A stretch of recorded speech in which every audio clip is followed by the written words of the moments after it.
વચનામૃત ગઢડા પ્રથમ 72.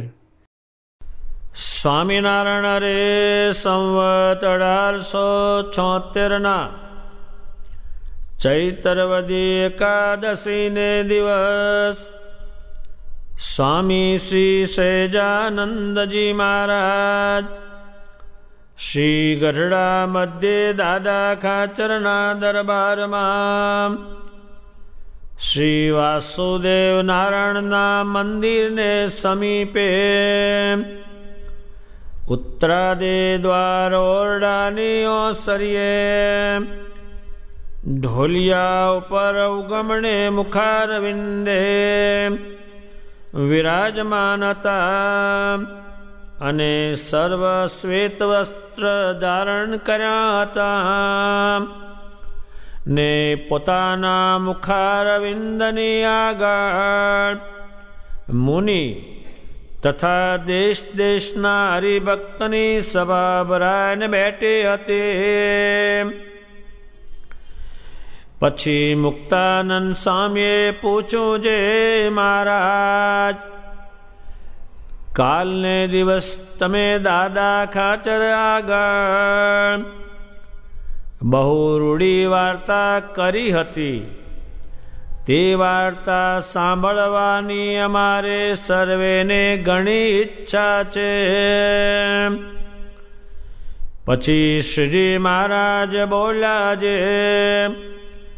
જે ભગવાનના ભક્તને ભગવાનનો નિશ્ચય મહાત્મે સહિત હોય ને સંતનું ને સત્સંગીનું મહાત્મા ઘણું જાણતો હોય ને તે ભક્તનું જો કર્મ કઠણ હોય ને કાળ પણ કઠણ હોય તો પણ તે ભક્તને એવી ભક્તિનું અતિશય બળ છે.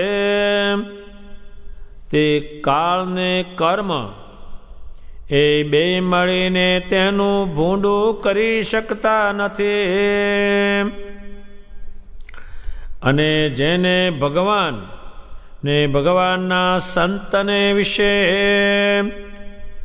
જો નિષ્ઠામાં કાંઈક ફેર હોય તો તેનું ભગવાન રૂડું કરવાને ઈચ્છે તોય પણ રૂડું થતું નથી. અને જે ગરીબને કલ્પાવે તેનું તો કોઈ રીતે રૂડું જ થાય નહીં.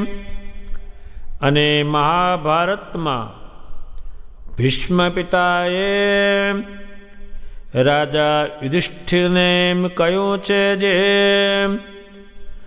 જો તું ગરીબને કલ્પાવીશ તો તું તારા વંશે સહિત બળીને ભસ્મ થઈ જઈશ. માટે ભગવાનનો ભક્ત હોય અથવા કોઈ બીજો હોય પણ ગરીબ માત્રને લેશ માત્ર દુખવવો નહીં. અને જો ગરીબને દુખવે તો તેનું કોઈ પ્રકારે સારું થાય નહીં. અને જો ગરીબને દુખવે તો બ્રહ્મત્યા જેટલું પાપ થાય છે. અને તેમજ કોઈકને માથે જૂઠું કલંક દેવું તે પણ બ્રહ્મત્યા જેવું જ છે. અને જો સાચું કલંક હોય તો પણ તેને એકાંતે તેડીને તેનું રૂડું થાય એમ કહેવું, પણ તેને ફજેત કરવો નહીં. અને તેમજ 5 પ્રકારની જે સ્ત્રીઓ છે તેનો જો ધર્મભંગ કરાવે તો તેને પણ બ્રહ્મત્યાનું પાપ લાગે છે. તે 5 પ્રકારની સ્ત્રીઓ કઈ તો એક તો પોતાને શરણે આવી હોય અને બીજી તે પોતાની સ્ત્રી હોય અને વ્રત ઉપવાસને દિવસે પોતાનો સંગ કરવા ન ઈચ્છતી હોય અને ત્રીજી તે પ્રતિવ્રતા હોય અને ચોથી તે વિધવા સ્ત્રી અને પાંચમી તે વિશ્વાસી સ્ત્રી, એ 5 પ્રકારની સ્ત્રીઓને સંગાતે જો વ્યભિચાર કરે તો તેને બ્રહ્મહત્યાનું પાપ લાગે છે. તેમાં જે વિધવા સ્ત્રી છે તેનું જો મન કુમાર્ગને વિશે ડોલતું હોય તો તેને સમજાવીને ધર્મમાં રાખવી. આ વચનામૃતમાં ભગવાન સ્વામિનારાયણે નરદેવ સમાન ઉત્તમ રાજાને એક વાત કરેલી આગળ. એ વાત સાંભળવાની ઈચ્છા મુક્તાનંદ સ્વામીએ સજીમાને જણાવી કે આપે શું એમને વાત કરી.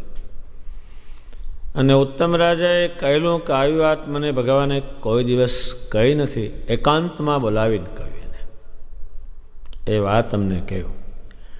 ત્યારે આ વચનામૃતમાં ગમે તેવો કાળ કઠણ હોય, ગમે તેવો કર્મ કઠણ હોય તો એ ભક્તને કંઈ કરી શકતું નથી એ વાત છે.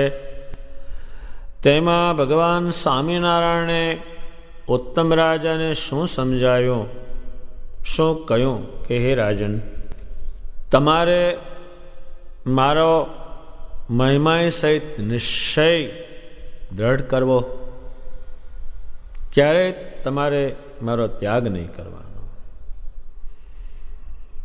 બીજું આ સંત છે તે અક્ષરધામમાંથી લાવ્યો છે એનું તમારે માતમ જાણવું. એવા સંત આ બ્રહ્માંડમાં કદી પણ આવેલા નથી. મેં જે બધાએ સત્સંગી કર્યા છે એવા સત્સંગી આ બ્રહ્માંડમાં કંઈ નથી.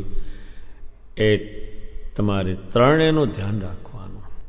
પ્રેમાનંદ સ્વામીએ ગાયું છે એ 500 પરમહંસની પંક્તિ ઉત્તમ રાજાના દરબારમાં બેસતી. ભગવાનના ભાઈઓ બધા ત્યાં જ રહેતા, કુટુંબ પરિવાર. હરિભક્તો ત્યાં જ મોટા ભાગના રહેતા. પાર્ષદો 200 ત્યાં જ રહેતા. બ્રહ્મચારીઓ 200 ત્યાં જ રહેતા. એ બધાની સંભાળ રાખતા. જો શ્રી મહારાજ કોઈ સંતને વળ્યા હોય, કંઈક કીધું હોય તો સંતો જમે નહીં, તો ઉત્તમ રાજા કદી જમે નહીં. આ બ્રહ્માંડમાં આટલા સંતો, આટલા સત્સંગીઓ કોઈને ઘેર રહ્યા નથી અને એ રહેવાનું પણ નથી. દાદા ખાચરને ઘણી વખત સામેથી એવા કર્મો હામાના હોય, એટલી બધી માથાકૂટ ઊભી થાય, મારવા આવે, નાશ કરવા આવે ઉત્તમ રાજાને, પણ ભગવાન ત્યાં હાજર જ છે. એમના પિતા એભલ રાજા જ્યારે દેહ મૂકવાના થયા ત્યારે એનો દેહમાંથી જીવ છૂટતો નહોતો. ત્યારે ભગવાન સ્વામિનારાયણ કે હે એભલ રાજા, તમને શું મનમાં છે મને કહો. ત્યારે ભગવાનને કહે છે, ભગવાન અમારે તકરારો બહુ હોય, વેરઝેર બહુ હોય, અમારું લડાયક જીવન. ઉત્તમ રાજા જે છે એ નાના છે, એને ચોક્કસ કોક મારી નાખશે. તમે એનું રક્ષણ કરો અને એટલું કહે કે એને કાંઈ નહીં થવા દઉં તો હમણે જ હું દેહ મૂકી દઉં છું. ભગવાને અભય રાજાના ખાટલા પર બિરાજી ઉત્તમ રાજા ત્યાં લાવ્યા, એનો હાથ ભગવાનના હાથમાં આપ્યો. કે એને કંઈ નહીં થવા દઉં, ત્યારે દેહ છોડે છે. ત્યારે એની કેટલી સમજ, એને આપણા સંતોએ નરદેવ કહ્યા છે. જેમ શ્રી કૃષ્ણની સાથે અર્જુન છે, એમ ભગવાન સ્વામિનારાયણ સાથે ઉત્તમ રાજા છે. એ ઉત્તમ રાજાને ભગવાને આ વાત કરે છે કે જો તમે આ રાખશો, હું તમારી પડખે ને પડખે રહીશ. ભગવાન અર્જુનજીનું જે કંઈ રક્ષણ કર્યું યુદ્ધમાં થયું, આ તો ઘડીએ ઘડીએ રક્ષણ કરે. ત્યારે ભગવાને એને કંઈ થવા દીધું ને ઠેઠ સુધી. ત્યારે કાળ છે એ કોઈને છોડે નહીં, એ ઉઠાવે જ, અહીં કશું કરી શકે નહીં. શ્રીજી મહારાજે ઉત્તમ રાજાનું રક્ષણ એને માટે કર્યું છે કે ભગવાનનો મહાત્મ્ય સહિત નિશ્ચય છે. હવે મહાત્મ શું, જે વાત છે એવા જાણવા. ત્યારે એમણે તો ઘણી વખત અક્ષરધામમાં જઈને જોયેલું છે. આ પૃથ્વી પર એનો પ્રતાપ જોયેલો છે ઉત્તમ રાજાએ. ત્યારે એને માતમ કે જેવું છે એવું જાણવું, એનું નામ છે માતમ શબ્દ, મહાત્મા. આ વાત છે. અત્યારે કોઈ માણસને જેવો છે એવો જાણવો હોય તો સમય બહુ લે. આ વાત છે. અને 2 દાડા ભજીયા ખાધા, જલેબી ખાધી અને ભયબંધ કર્યો કે કઈ હોળી આવી જ છે, તો એ ઓળખ્યા વગરનું છે કાંઈ. પછી રાડો પાડે. આવો હું નહોતો જાણતો, આવો નીકળ્યો, એ ખબર ક્યારે પડી? એ ખબર ક્યારે પડે કે અવળું થાય ત્યારે. ત્યારે એ કાળ છે એની વસ્તુ તો હું સમજાવી શકું નહીં. ભગવાન સ્વામિનારાયણના શબ્દોથી આપણે સમજીએ કે એને કંઈ થાય નહીં.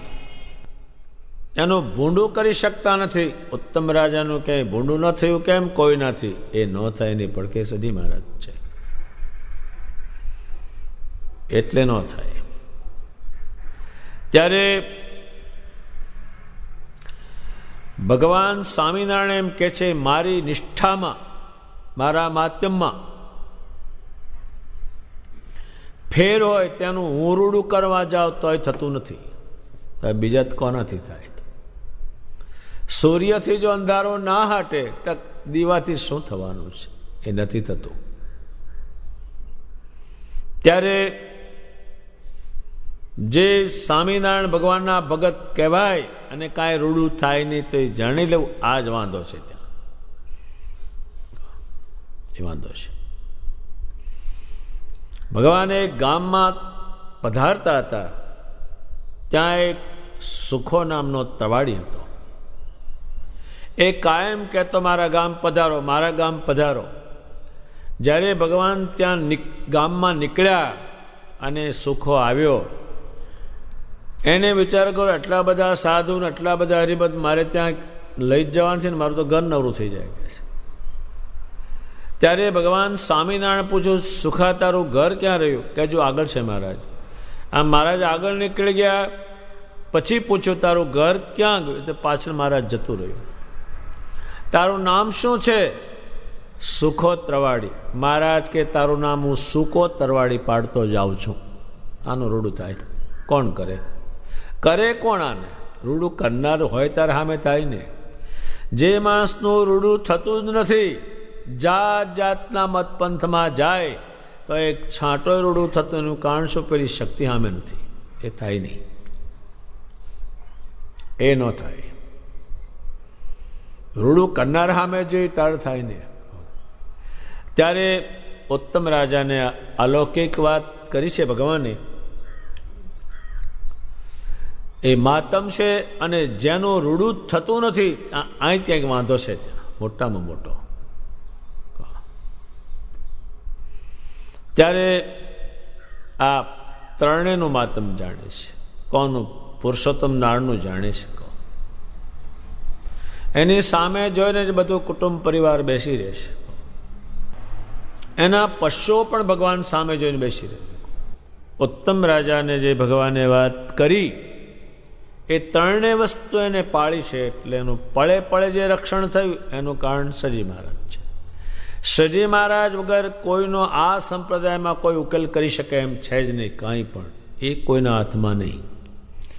કોઈ સંત કે હરિભક્ત કે તમારું રૂડું થશે પણ કહેવું પડે સ્વામિનારાયણ નામ લો, ભગવાન તમારું રૂડું કરશે, કહેવું પડે એને જ. આ સંપ્રદાયમાં હજી કોઈ થયું એવું નથી કે હું રૂડું કરી શકીશ, કારણ કે એનું જે રૂડું કરવું છે એ સ્વામિનારાયણની મારફતે કરવાનું છે, એટલે આ શબ્દ તો કોઈ લાવી શકે નહીં. અને કીધું હોય તો થાય નહીં, કહેતોય ના થાય, કારણ કે પેલું સામે માતમ નથી. ભગવાન સ્વામિનારાયણ ને ઉત્તમ રાજાને જે વાત કરી, ત્રણ વસ્તુ લાવ્યા. શું લાવ્યા? તો કે એનું માતમ કેટલું એ ત્યાં જ રહેશે.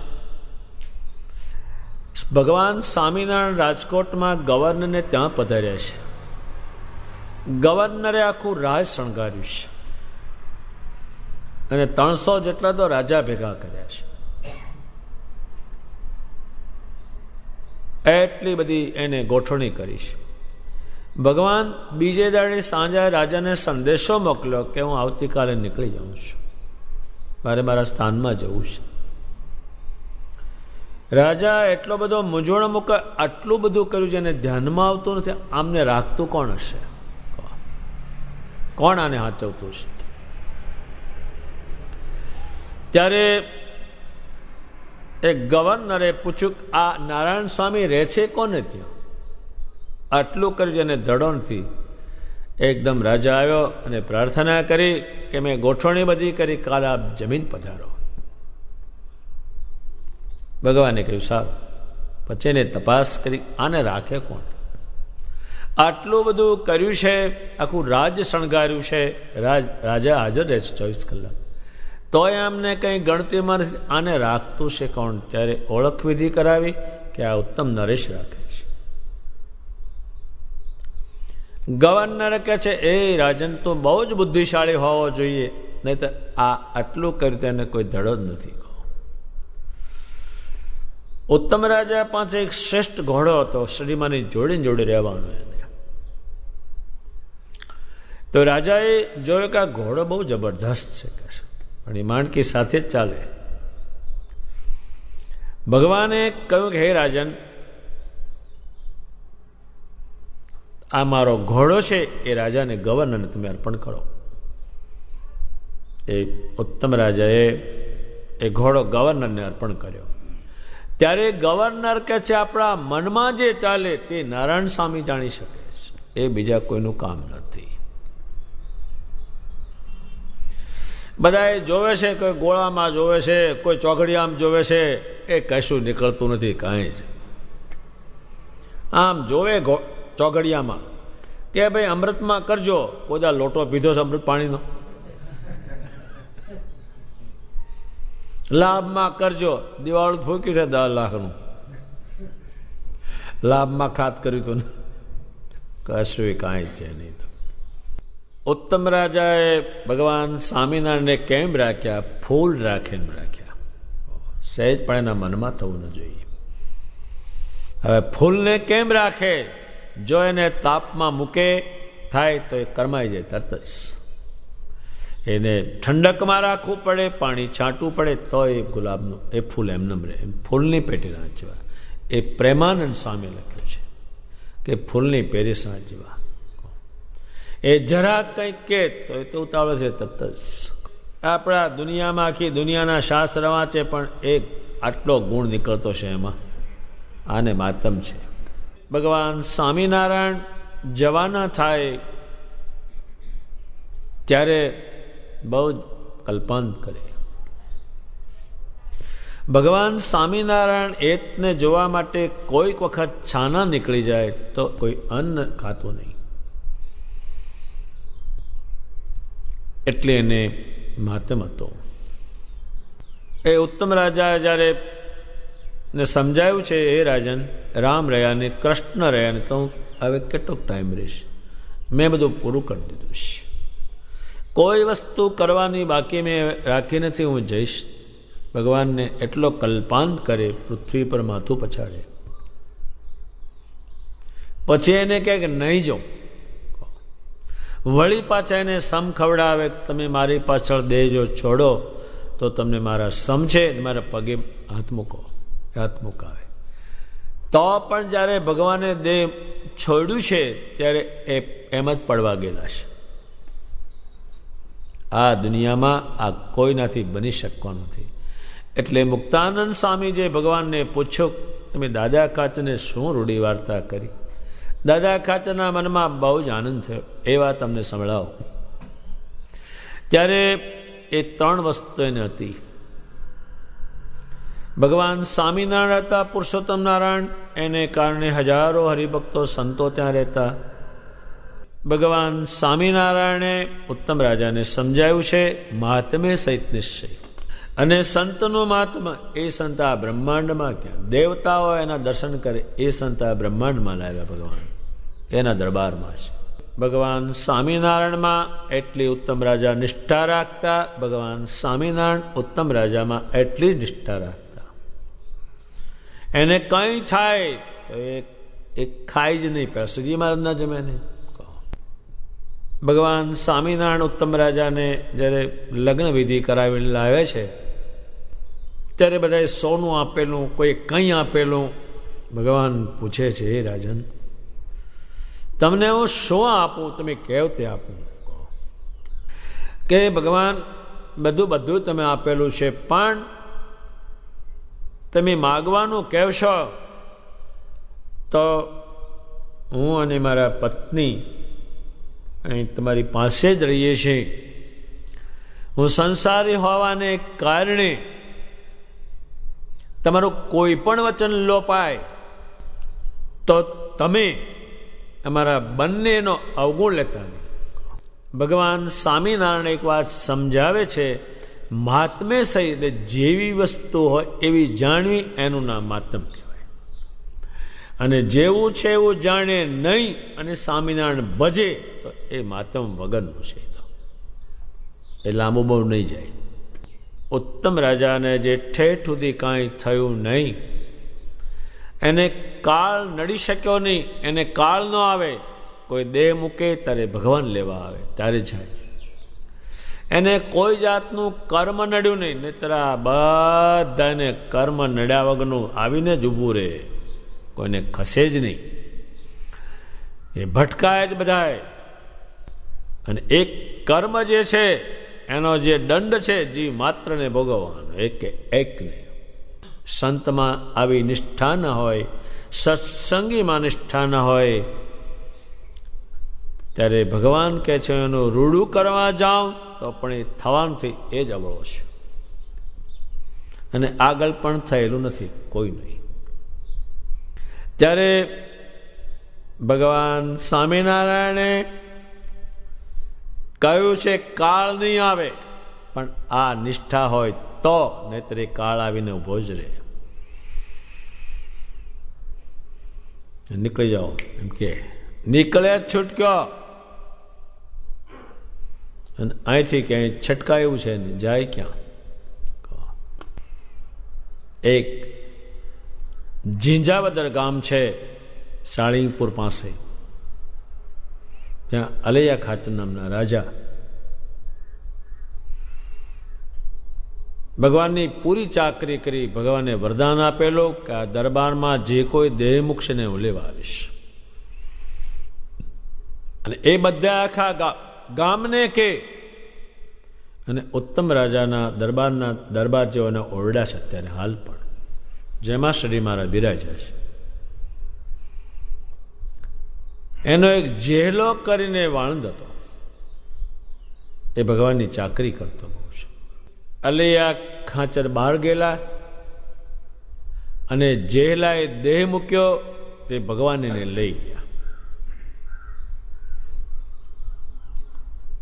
અને બાળવા લઈ ગયા. એમાં અલૈયા ખાચર આવ્યા. બીજાએ કહ્યું તમે કહેતા હતા ને અમારા ઘરમાં જે મરે તેને ભગવાન લેવા આવે, આ જેહલો તમારો ટપ દઈને મરી ગયો, મારો જેહલો ના મારે કહે છે. ભગવાનનું વરદાન છે, પછી એ હજુ બાળવા જ લઈ ગયા હતા. ભગવાને પ્રાર્થના કરી ત્યારે જેહલો ત્યાં બેઠો થયો અને મને ભગવાન લઈ ગયા અને હું જાઉં છું એમ સ્વામિનારાયણ કરી અને પાછો ગયો. એવા તો ઘણા દાખલાઓ છે. પણ એને આવી નિષ્ઠા ના હોય કેવી ભગવાન સ્વામિનારાયણમાં, તો એનો મેળ બેસે એમ નથી. એ અહીંયા કેમ રહેશે, અથવા સૃષ્ટિના ક્રમમાં કેમ જાય, અથવા ભૂત પ્રેત કેમ થાય, એ નિષ્ઠામાં વાંધો છે. એક બાઈ હતી, એ નિષ્ઠામાં વાંધો, એને છોકરાની વહુમાં અને વ્યવહારમાં નિષ્ઠા હતી, તે મરી. ઘણી એ જાણીતી બાઈ હતી. પછી એ રોકાણી અને પછી એ ક્રિયાઓ કરનારા બ્રાહ્મણો આવ્યા. બ્રાહ્મણોએ વંદુના પાઠને બોલવા માંડ્યો, મંત્રો બોલવા માંડ્યા. ત્યારે બાઈ કહે છે, આ એક વસ્તુ હું જાણું છું, જન્મમંગળા પાઠે જાણું છો, વંદુના પદે જાણું છું, તમે જે બોલો એ બધું. પણ મેં ભગવાન સ્વામિનારાયણમાં નિષ્ઠા ન રાખી, મારા છોકરાની વહુમાં રાખી, વ્યવહારમાં રાખી, એટલે મારી આ દશા આવી છે. માટે તમે સીધા જ ઘર ભેગા થઈ જાઓ. મારી મિત્રે બધો વિચાર હવે કરી અને ભગવાનને ભજીને હું ધામમાં જઈશ, તમારા કીધે જાઓ એમ જ નથી. તે બધા પોટલું બાંધીને બધા બ્રાહ્મણો જતા રહ્યા. શેને કારણે રોકાણી? એ પરમેશ્વરમાં નિષ્ઠા નથી. ત્યારે એનું ભગવાન રૂડું કરે, પણ આને જવું નથી, એમાં કોઈ શું કરે? ત્યારે ઉત્તમ રાજાને જે ભગવાને આ વાત સમજાવી છે એ ઘણી અલૌકિક છે. જો તમે નિષ્ઠા ભગવાન આમાં ઉત્તમ રાજાનું જ લેવું પડે, બીજાનું આમાં કોઈનું કામ ન લાગે. ઉત્તમ રાજા કેવી રીતે વર્ત્યા, ભગવાનને કેવી રીતે માન્યા અને કેવી રીતે પૂજા, એના કુટુંબે શું કર્યું, એ ઉત્તમ રાજાનું લઈએ તો આ બેસતા વાર નહીં લાગે. મુક્તાનંદ સ્વામી આ વાત સાંભળી અને એ પાછી અતિ કિંમતી હોવાને કારણે એને લખી. વળી ભગવાન આગળ એને ઉપદેશ કરે છે કે હે રાજન, કોઈ ગરીબને કલ્પાવશો નહીં. એમાં ભીષ્મ પિતાની વાત લાવ્યા અને યુધિષ્ઠિર રાજાને કહ્યું, હે રાજન, તો કોઈ ગરીબને કલ્પાવીશ નહીં. આ દ્રૌપદીને કલ્પાવી, તે વંશે સહિત મારા જેવા એના પક્ષે હોવા છતાં એ નાશ પામી ગયા. શેને કારણે પામ્યા? એમને શ્રી કૃષ્ણમાં નિષ્ઠા નહોતી અને દ્રૌપદીને હેરાન કરી, એને કારણે કહ્યું.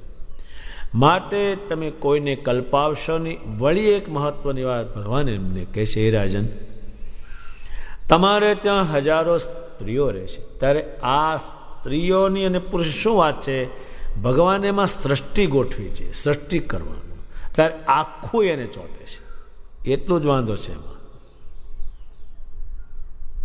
એ સૃષ્ટિની વસ્તુ ભગવાનની ગોઠવેલી છે કે આમ થયા કરે અને આમ સૃષ્ટિ ચાલ્યા કરે. ત્યારે આના સિવાય બીજું કશું પછી એને હુજે નહીં. એટલે સૃષ્ટિની જે ક્રિયા છે એ કોઈ પણ માણસને જોઈન્ટ થઈ જાય અને સૃષ્ટિની ક્રિયા છૂટી જાય ત્યારે કામ પડે પરમેશ્વર. આ સૃષ્ટિ જે છે એની ગોઠવણી કરી અને જીવ જે છે એ સ્ત્રી નથી, એ પુરુષમાં જે આત્મા છે એ જ આત્મા સ્ત્રીમાં છે, પણ એની ગોઠવણી એવી કરી એટલે એ ભેગું થાય અને સૃષ્ટિ થાય. અને સૃષ્ટિ એટલા માટે કરી, મનુષ્યની જે સૃષ્ટિ છે એ અલૌકિક છે અને સૃષ્ટિમાં આવ્યા પછીથી ભગવાન ઓળખવા માટે આ દેહ. ત્યારે આ સૃષ્ટિ જે છે એ અલૌકિક છે, કોઈને એનો ખ્યાલ આવે એમ નથી, કોઈ નહીં. હવે એ સૃષ્ટિ કરી અને એમાંથી પૂજા કરે, હવે એને ના રમાડ કરે. આજ મને હાચવશે, આજ મને રોટલી ખવડાવશે. ભાઈ રોટલી ખવડાવશે, ગલોટિયા ખવડાવશે, આમાં ગોખે છે, પછી મોઢું પોળું થઈ જાય. જાઓ તારે આવે. એ સૃષ્ટિની ક્રિયા છે. એટલે ભગવાન સ્વામિનારાયણ ઉત્તમ રાજાને કહે છે, એ રાજન, તમારે ઘેર હજારો સ્ત્રીઓ રહેશે, દેશાંતરોથી આવે છે. એટલે હે રાજન, તમારે આ ધ્યાન બહુ રાખવાનું. તમે સ્ત્રીમાં નહીં જતા, મારામાં જજો, એને સમજણ પાડશે. એને 5 પ્રકારની સ્ત્રીઓની સમજણ પાડશે શ્રીજી મહારાજ. ત્યારે જે સ્ત્રી ભગવાન ભજતી હોય અને એ સ્ત્રીની સાથે કોઈ વ્યભિચાર કરે તો એનો આત્મા પછી આકારમાં ચોંટે અને એ બ્રહ્મ હત્યા લાગે. એને કહે છે બ્રહ્મ હત્યા, એટલે એનો આત્મા જે બ્રહ્મ થઈને પુરુષોત્તમ ભજતો હતો તે બંધ પડ્યો, એનો દોષ બહુ લાગે. અને અન્ય સ્ત્રીઓ છે એમાં કંઈ છે નહીં, એને કંઈ છે નહીં, નથી ભગવાન ભજવા, નથી એનો આત્મા ભગવાનમાં ચોંટાડવો, એનો તો કંઈ લાભ છે જ નહીં, એ તો ખાલી રખડે જ છે. ત્યારે જે સ્ત્રીઓ જે છે અલકામલકી છે એ ભગવાનના ભગત નથી, એમાં વાંધો છે. ત્યારે ભગવાન સ્વામિનારાયણને જે સ્ત્રીઓએ ભગવાન પુરુષોત્તમ નારાયણને ભજેલા છે એ સ્ત્રીઓના નામો, એની જ્ઞાતિ, એનું કર્મ એ બધું લખેલું છે નંદ સંતોએ.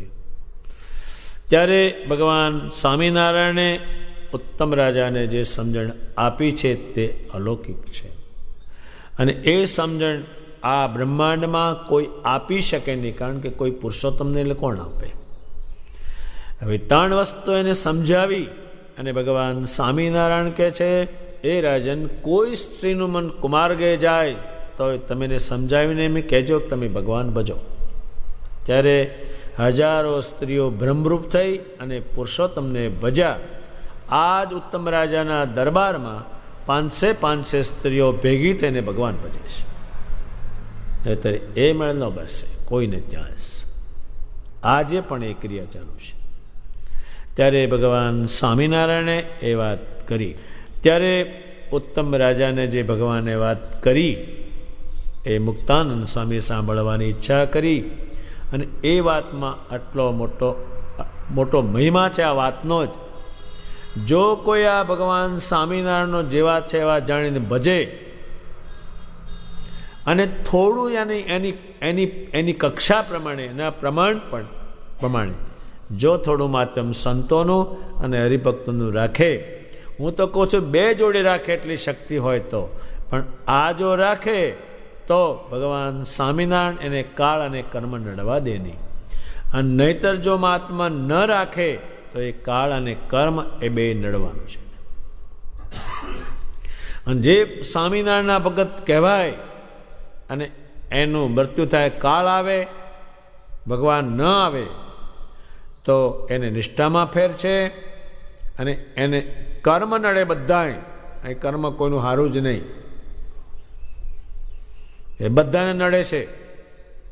ભગવાન સ્વામિનારાયણે એવું કર્મ કરવાનું બતાવ્યું, એ પણ એમણે જ બતાવ્યું છે. અને એના કર્મનો ફેરફાર કરી નાખવું એ એનું જ કામ છે. જોબનજી જેવા વડતાલમાં લૂંટારોનું કર્મ કરનારા ફેરવનારા જ. આને ફેરવનાર નહીં કોઈ, કર્મ ફેરવનાર નહીં કોઈ. બધા શું કહે, એ થવાનું હોય તે થાય, લખ્યું હોય તેમ થાય, આપણે કરે રાખો ને કોણે જોયું છે. ભાઈ અડધા એમ કહે છે થવા દો તારે. જો એક પોણી દુનિયા આમાં ડૂબેલી છે. જ્યારે ભગવાન સ્વામિનારાયણ આવું કર્મ કરજો બતાવનારા પણ તે જ છે. અને એ ભૂલ કરે તો એ ભગવાન એનું પ્રારબ્ધ ફેરવી નાખે, તો રક્ષણ તો એ જ કરે. આ વિષયમાં ઘણી મોટી ચર્ચા થઈ શકે. ઘણો જે વિશાળ પ્રશ્ન મોટો છે, કારણ કે એના મુખ્ય જે પોતાના આશ્રિત છે દાદા ખાતર એને કહે છે. આ સામાન્ય માણસને નથી કહેતા, અને સામાન્ય કોઈ આ કામનું પણ નથી. અને શું કરે? એટલી બધી વાત ઉત્તમ છે. હવે આ કોને ઘેર 1000 સાધુ રહે, કોને આ વાત કરે? આ તો ખેતરમાં ક્યાંક જતો હોય અને સાધુ મળ્યા, એ જનારા આને આ વાત બંધ બેહેવી છે. અને જમાઈ આવે, હેડ એટલે કામ છોડજો, પાછા હેડો કે આ દાંત બંધ બેહવું છે. હરિભગત આવે ને મારે ઘેર આવો, તમે ક્યાંથી? એ ભાગ્ય બને. આ કોણ આવ્યું? અમારા વેવાય નવા કર્યા હમણે, એ આવ્યા છે. આને ત્યાં બંધ બેહતું છે અને આવું કરે આને. 2 રૂપિયા લઈને અમેરિકા જવું છે, એટલે એમાંથી જવાતું છે. સ્વામિનારાયણ ભગવાને જેવું પોતાનું પુરુષોત્તમપણું જણાવ્યું છે અને કહ્યું છે એવું તમે સમજી રાખીને એને ભરશો અને તમારી પહોંચ પ્રમાણે, તમારી શક્તિ પ્રમાણે 1-2 સાધુ ભગવાન ભસ્તાની ચાકરી કરશો, હરિભગતને સહેજ કંઈક કરશો, એના પ્રસંગમાં જશો, એ તો પણ આ જે ભગવાને કહ્યું છે એ થોડું બેસે. ત્યારે એનું કાળ અને કર્મ કઠણ હશે તો પણ એને નડવા નહીં દઉં. સારું હોય તેની વાત જુદી, પણ કઠણ હોય એ તૂટે જ નહીં. અત્યારે કહેશે ને બધા એ જ કે તમારે 10 વર્ષ સુધી કાંઈ નથી થવાનું. હળહળતી બેઠી છે, પડતી બેઠી છે, શનિ હામો છે, મંગળ બીજા ગ્રહમાં ઊભો છે. એટલે ભાઈ ત્યાં હું એની જોડે વાંધો પડ્યો, એની ભેગોટ લઈ જા કર, પણ કોઈ લઈ જતા હશે ને ત્યાં એ આવા મોટા માણા હતા, એ કોઈ વિટા પહેરે મંગળના, કોઈ શનિના, કોઈ ગ્રહના, કોઈ પનોતીના. એટલે વિટામાં પહેરતું છે કાચના, એને પણ ડાળના હાબડકા ભરે તે એ ગ્રહ બધા ઊંચા નીચા થાય આખો દાડો. આ તે મરી જાય તો બેહતું છે કોઈને. એ જાત જાતનું કરે છે ખસેડવા, પણ એ કસતું નથી ચાંટો. ભગવાન સ્વામિનારાયણનો આશ્રિત થાય, એને પુરુષોત્તમ જાણીને ભજે તો કહ્યું છે કાળ નહીં નડે, કર્મ નહીં નડે, માયા નહીં નડે, અને યમદૂત તને નહીં નડે, હું ધ્યાનમાં રાખીશ. એ તો એના જ્યારે આશ્રિત થાવ ત્યારે જ કહી દેશે. તો પણ આને જો એ નિષ્ઠા ન હોય તો ભગવાન રૂડું કરવા ધારે તો એ થવાનું નથી. જેને પોતાનું રૂડું કરાવવું હોય ભગવાન પાસે, તો એનો મહિમા સહિત થોડો નિશ્ચય રાખવાનો, અને જે ભગવાન સ્વામિનારાયણને ભજે એમાં થોડી ઊંચી ભાવના રાખવાની. આ વાત મહત્ત્વની ભગવાને કહી છે. અને તમારું પ્રાર્થ ભગવાન થાય, આથી સારું વધારે જાણવાનું આ વિષયમાં નથી. એટલું ટૂંકું જ પતે છે. ત્યારે મુક્તાનંદ સ્વામી કે વાત મને સંભળાવો. આ એ સંભળાવી એને પાછી ફેર આ ઉત્તમ રાજાને કઈ હતી. ફેર મુક્તાનંદ સ્વામી બધા સંતોએ પૂછ્યું કે ઉત્તમ રાજાએ જે કહ્યું છે કહો, મને ભગવાને અલૌકિક એ કઈ તમે કહો. તો દાદા ખાચરને કેમ ન પૂછ્યું? એ કંઈક શબ્દ જતો રહેતો એનો અર્થવાળા શબ્દો બધા એમને પાછું પૂછ્યું, એટલે એમણે આ કઈ બતાવ્યું. એટલે આપણને કાળ અને કર્મ એ ન નડવા દેવા હોય તો ભગવાન સ્વામિનારાયણનો જે નિશ્ચય છે એ જેવા છે એવા જાણીને તમે ભજશો. એ તો પુરુષોત્તમ નારાયણ છે, સર્વે અવતારનું કારણ છે. એનું દર્શન ક્યાંથી, એનું સ્મરણ ક્યાંથી, એનું ચિંતન ક્યાંથી, એનો આપણે યોગ ક્યાંથી? સ્વામિનારાયણના આપણને કોઈ કે એથી મોટું પ્રાર્થ કહ્યું છે, એનો અપરંપાર માતમ કહ્યું છે. એ માતમ વિશે હું લાંબુ સમજાવી શકતો નથી, પણ ભગવાનની વાતથી આપણે સમજીને ઉત્તમ રાજાએ જેને રાખ્યા છે એ માતમ જાણીને જ રાખ્યા છે. એમ આપણે ભગવાનને સાચવીશું. જે ઉત્તમ રાજાએ સાચવા, એના કુટુંબે સાચવા, આખું બ્રહ્માંડ આજે ઉત્તમ રાજાને યાદ કરે છે, એના દરબારગઢને યાદ કરે છે, એની લીલાને યાદ કરે છે. અને ભગવાન સ્વામિનારાયણે પોતે ત્યાં મંદિર કર્યું છે, એને આજ કરોડો માણસો દર્શન કરે છે. આથી ઉત્તમ ભગવાન સ્વામિનારાયણને સમજનાર, જાણનાર એ છે નહીં કોઈ આનાથી ઉત્તમ. એટલા એ ઉત્તમ છે, એને ઉત્તમ નરેશ કયા છે. માટે આ જે ભગવાને વાત કરી એ ભગવાનની વાતથી જ આપણે સમજી શકીએ અને થોડું કોઈને સમજાવી શકીએ. મૂળ વાત તો કોઈની નહીં, એ તો એમની જ છે. આ પ્રમાણે ભગવાને પોતાના નિશ્ચયનો મહિમા સહિત ઉત્તમ રાજાને સમજાવ્યો. એ આપણે ધ્યાનમાં રાખીએ તો આ વાત ઘણી કામ લાગશે અને અતિ કલ્યાણકારી છે. પછી મુનિ જે તે ભગવાનના રસિક કીર્તન ગાવા લાગ્યા, તેને સાંભળીને શ્રીજી મહારાજ બોલ્યા, જે ભગવાન જીવના કલ્યાણને અર્થે દેહ ધરે છે, ત્યારે મનુષ્યના જેવી સર્વે ક્રિયા હોય તેને દેખીને જે ભગવાનના ભક્ત હોય તે તો ચરિત્ર કરી જાણે, અને વિમુખ જીવ હોય અથવા કાચો પોચો હરિભક્ત હોય તે તો તે ચરિત્રને વિશે દોષ પરઠે. જેમ શુકજીએ રાસ પંચાધ્યાયનો વર્ણન કર્યો ત્યારે રાજા પરીક્ષિતને સંશય થયો.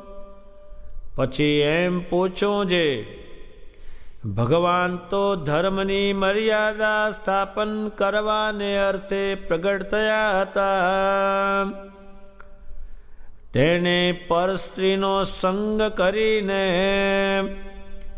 ધર્મનો ભંગ કેમ કર્યો? એવી રીતે દોષ લીધો. અને શુકજીએ તો સમજી વિચારીને ભગવાનનું ગુણગાન કર્યું. જે કામદેવે બ્રહ્માદિક દેવતાને જીતીને પોતાને વશ કર્યા, તેનો કામદેવને અતિશય ગર્વ થયો. તે ગર્વને ઉતારવાને કાજે ભગવાને કામદેવને પડકાર્યો. તે જેમ કોઈ બળવાન રાજા હોય તે શત્રુને પોતાની ગાંઠની દારૂ ગોળી અપાવીને પછી તે સાથે લડવા જાય, તેમ ભગવાને કામદેવ રૂપી શત્રુને લડાનો સામાન મોરથી આપ્યો. તે શું તો કામદેવનું બળ જ્યારે સ્ત્રીનો સંબંધ હોય ત્યારે થાય, તેમાં પણ શરદ ઋતુને વિશે રાત્રિમાં કામદેવનું વધુ બળ થાય.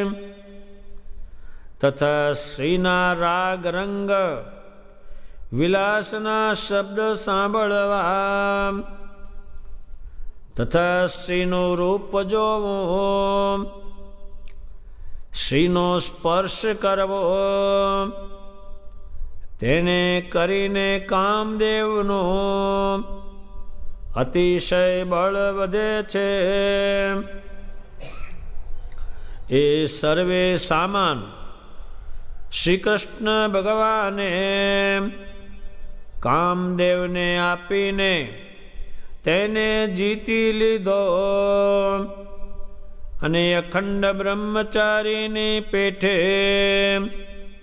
ઉર્ધવ રહેતા રહ્યા, અને એવી રીતે કામનો ગર્વ ઉતાર્યો. એવું અલૌકિક સામર્થ્ય ભગવાન વિના બીજામાં હોય નહીં. એવું અતિ ભગવાનનું સામર્થ્ય જાણીને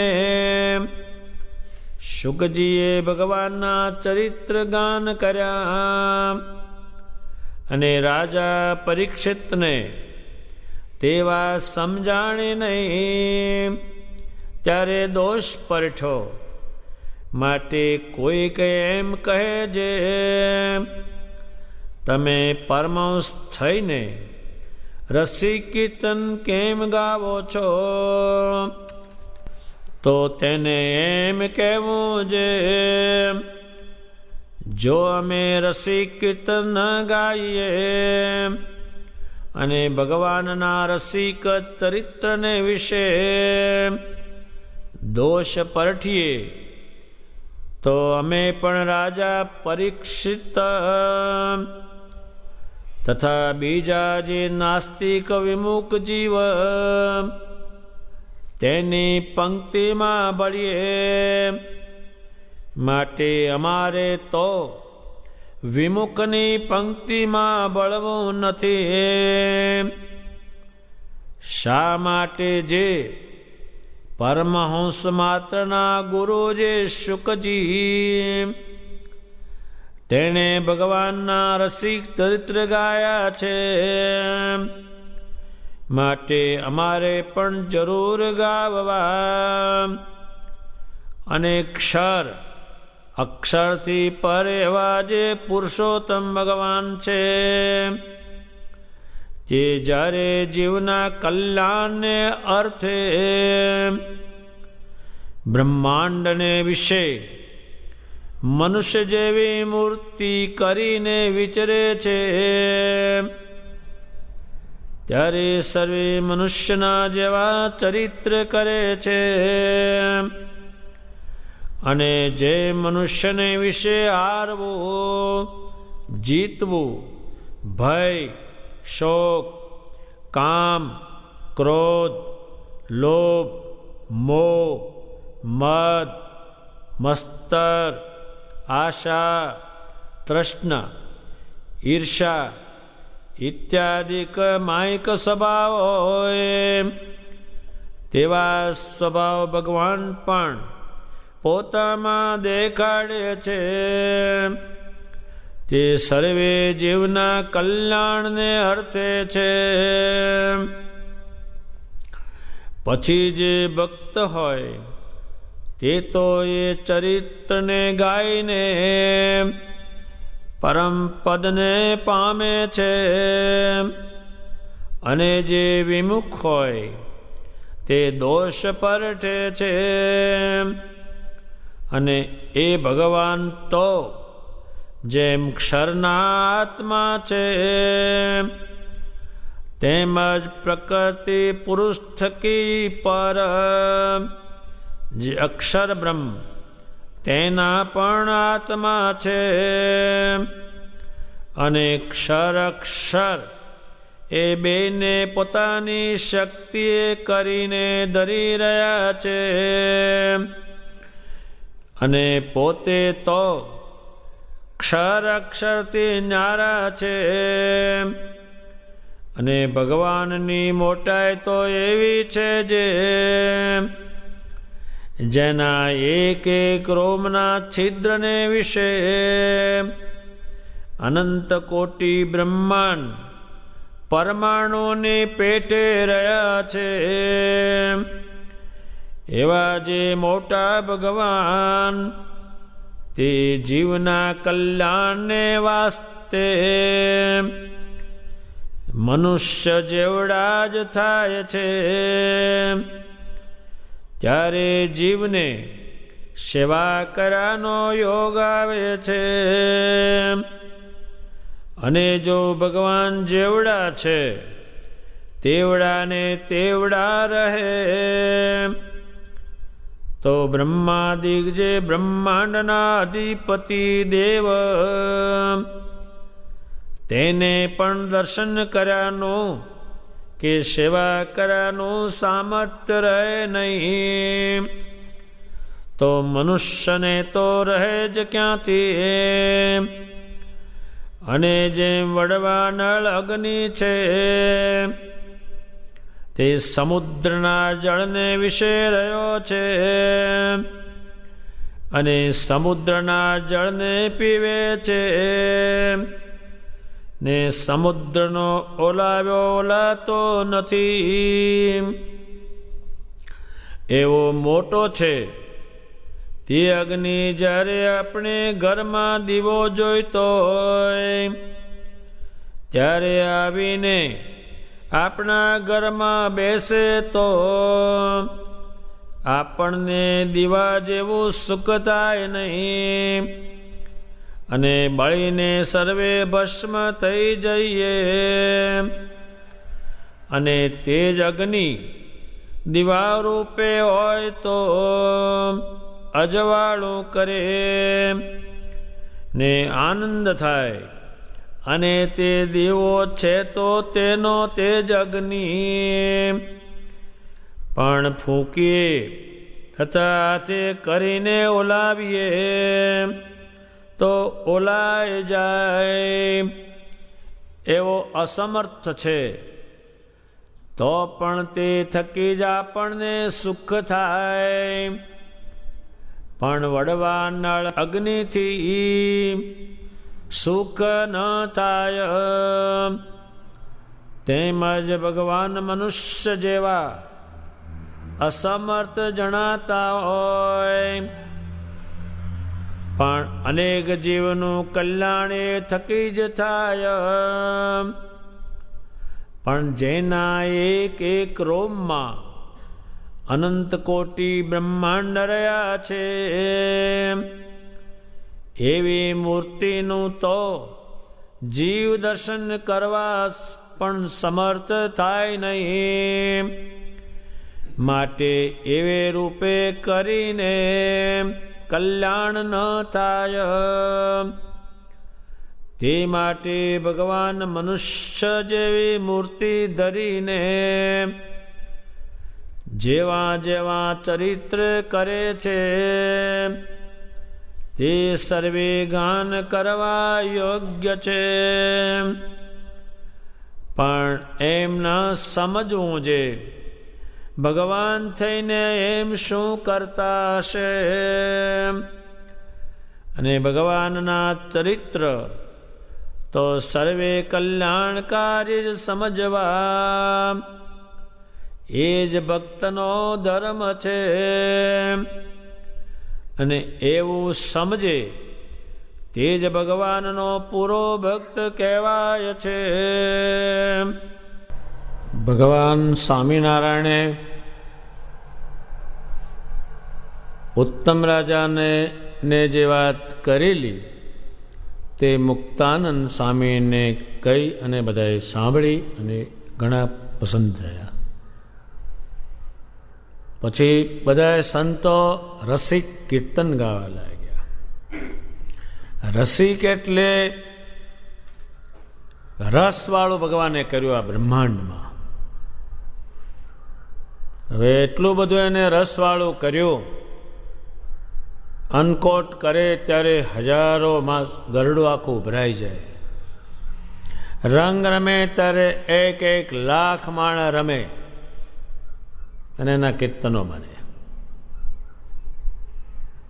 ભગવાન સ્વામિનારાયણના સંપ્રદાયમાં રસપદ બહુ, એ બીજે જોવા મળે નહીં. એ આગળ થયેલું પણ નહીં, એટલે લખાણ પણ નહીં. ત્યારે એ રસિક કીર્તનો જે છે એમાં ભગવાન સ્વામિનારાયણનો ભગત ન હોય એને આ અવળું પડ્યા વગરનું રહે જ નહીં. એ સમજાવે છે. એ ક્યાં સમજાવે છે કે 5000 વર્ષ પહેલા શુકદેવજીએ પાંડવના પુત્ર પરીક્ષિત રાજાને જ્યારે કથા કહે છે, પરીક્ષિત રાજા કહે છે, એ શુકદેવજી, મારા વડવાઓ જે શ્રી કૃષ્ણજી અને પાંડવોનો ઇતિહાસ મને કહી સંભળાવો. જ્યારે શુકદેવજીએ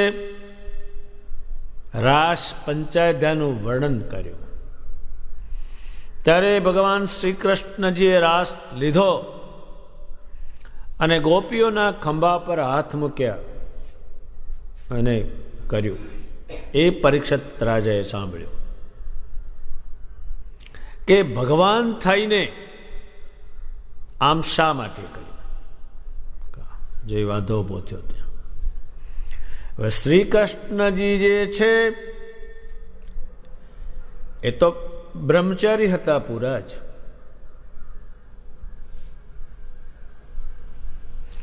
સ્ત્રીમાં એમનો જીવ નહોતો, સ્ત્રીઓનો જીવ એમાં હતો. એ વાત એને બેઠી નહીં. ત્યારે આપણા નંદ સંતોએ જે ગ્રંથો લખ્યા છે એમાં એમને છેલ્લા લખ્યું જ છે કે ધર્મદ્રષ્ટિ હોય, સ્વામિનારાયણનું વાંકું બોલનારો હોય, સ્વામિનારાયણનો ભગત ના હોય તો આ મારી કથા એને સંભળાવતા નહીં. એ સંભળાવશો તરત મારા ઈષ્ટદેવનું વાંકું બોલ્યા વગરનું રહેવાનું નથી. એટલે એને લખી આપતા નહીં, નહીં તો તમે દુઃખી બહુ થશો. તમે જે લખાણ લખ્યું છે મેં એ લખાણથી પુરુષોત્તમ ભજવાના એના બદલે એનું વાંકો બોલશે, એને તમે લખી આપ્યું છે, એ ગ્રંથ આપ્યા છે, એનો દ્વેષ કરશે, એ દુઃખ તમને પણ મળશે. એ એટલા માટે લખ્યું છે. હવે પરીક્ષિત રાજા જેવો હોય અને ભગવાનનો ભગત જ ન હોય, એ અવળું સમજ્યા વગરનું રહે જ નહીં. એટલે ભગવાન સ્વામિનારાયણના જે ચરિત્રો છે એ કોને બંધ બેસે? ભગવાન સ્વામિનારાયણનો ભક્ત હોય, એને ભગવાન જાણ્યા હોય, પુરુષોત્તમ જાણ્યા હોય, એને આ ગ્રંથો બેસે. અને વિમુખ જીવ હોય, જેનું મોઢું સ્વામિનારાયણ ભગવાનના સામે નથી, એનું કીર્તન નથી, એનું ધ્યાન નથી, એ વિમુખમાં જાય છે. એ વિમુખ હોય અને કાચો પોચો ભગત હોય, કાચું હજુ કંઈ સમજ્યા વગરનું. કોને? સ્વામિનારાયણને. એ કાચું છે. જેમ આપણે કાચી કેરી હોય એમાં મીઠાશ હોય જ નહીં, એ કાચું છે. પરીક્ષિત રાજા જે છે એ આમાં કાચા પોચા છે. એ સાંભળ્યું એને. ત્યારે એ દોષને પરઠો. દોષ એટલે, એ દોષનો અર્થ એટલો થાય છે, દોષ એટલે એને હવે દુઃખ થવાનું છે, એ દોષ કહેવાય. નથી ને એને કલ્પ્યો. ત્યારે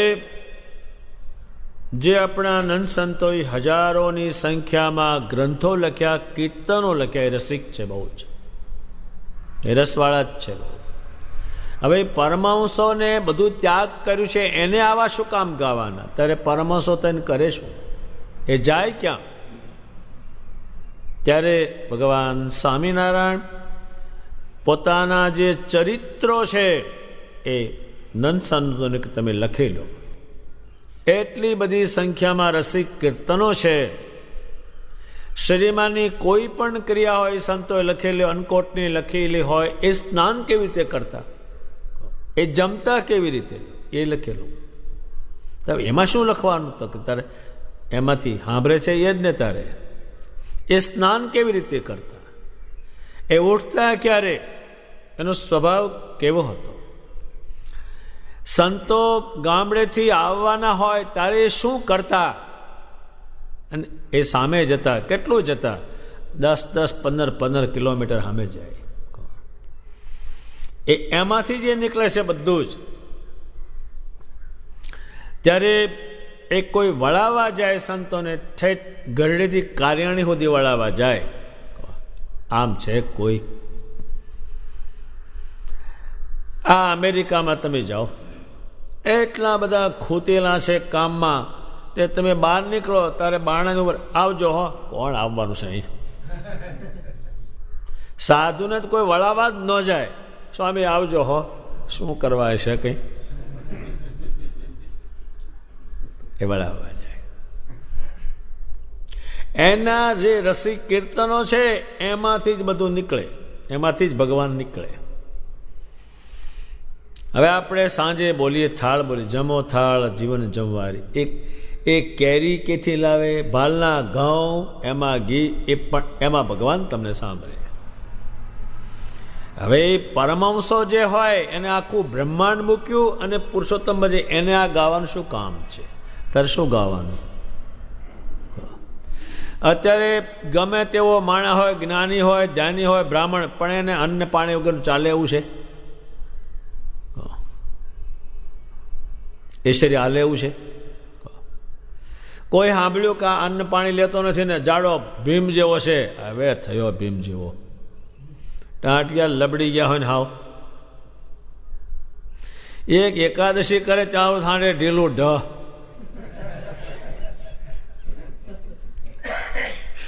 ક્યારે બારસ આવશે કે?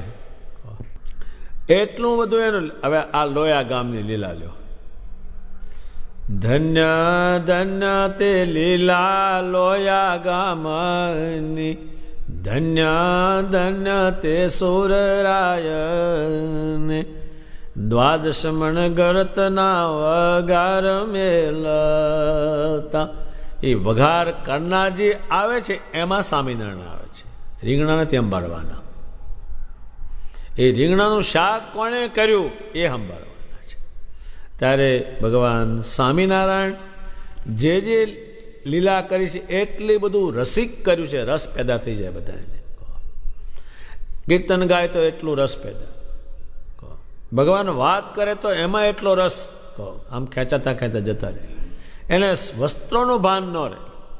સંતો વસ્ત્ર ખંભાનું ઢાંકે ભગવાનને, એટલો બધો રસ. 500 સંતો હાથે એ ગાય, જાત જાતનું એનું રસવાળું, નિરસ તો એનું કાંઈ પણ નહીં, એટલું રસવાળું. હવે આ જે વસ્તુ રસવાળી કરી એ જળ કહેવાય. આમ એટલે પરમાંશો થઈને આવું શું ગાવાનું કે જેને કંઈ જગતનું ચિંતન નહીં, વિચાર નહીં, એને પરમેશ્વર ભજવા, પણ પરમેશ્વર સાંભળે છે નથી આ વાંચે તો જ. શરીમાની સભા શ્રેષ્ઠ છે, રોજ કેમ ગાય તો કે ભગવાન સાંભળે એટલે. સજીમાના વખતમાં 100 કીર્તન તો દરેક બોલતા. ગુણાતીતાન સ્વામી જેવા નંદ સંતોના 500 કીર્તનો ગાતા, એમાંથી ભગવાન નીકળે. એ પીરસવાની ક્રિયા આવે તો એમાંથી ભગવાન નીકળે. ભગવાન પીરસવા પધારતા હતા. એવા નાવા પધારે તો એની આખી ક્રિયા જુદી. તાળી પડાવે, ધૂન કરાવે, એ સ્નાન છે, પણ એની ક્રિયામાં ભગવાન સાંભળે. પણ એ કેમ એણે રસિકપણું કર્યું અને મનુષ્યના જેવું ક્રિયા કેમ કરી તો કે એ તો કલ્યાણ માટે મનુષ્ય થઈને આવ્યા છે. જો એની મોટપમાં રહે તો અહીં તો કોઈ માણસ ધ્યાનમાં આવે એમ નથી, કોઈ કલ્યાણ કરવા આવ્યા છે. આ બ્રહ્માંડમાં ભગવાન મનુષ્ય જેવી મૂર્તિ ધારણ કરીને વિચાર, પણ આખું બ્રહ્માંડ એમણે પવિત્ર બનાવ્યું છે. ત્યારે મનુષ્યના જેવા ચરિત્ર કરે તો જ આ મનુષ્ય જોડે મેળ બે. અત્યારે ડીએસપી હોય એ ચોરની હાથે ગમે તે રીતે વર્તે, પણ એના બૈરા હાથે ડીએસપી થાય તો એનો ચૂલો કયો હળગાવે. અને છોકરા જોડે ડીએસપી થાય અને છોકરું જો ખોળામાં મૂતર્યું હોય મારે, એ ડીએસપીનો મેળ પડે ઘરમાં, એ બંધ જ કરી દેવું પડે એને. હાય હાય હાય, એની મૂછો ખેંચે ડીએસપીની તોય કે આ બાજુ ખેંચ, અને બીજા ખેંચી હોય તો ભૂકો નીકળી જાય એનો. એ એટલા માટે એમ જ જીવાય, પેલું જીવાય નહીં.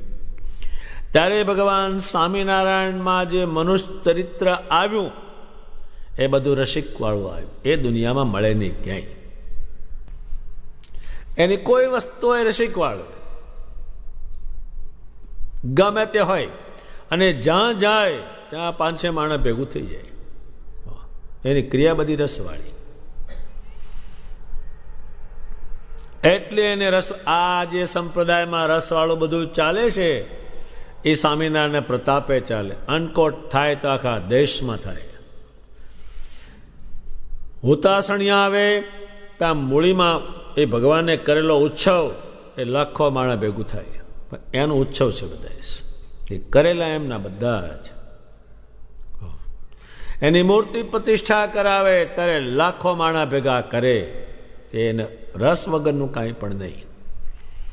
પણ એના જે આખું મનુષ્ય શરીર છે તે મનુષ્યના જેવા સ્વભાવ રાખે. સ્વભાવ મનુષ્યના જેવા છે.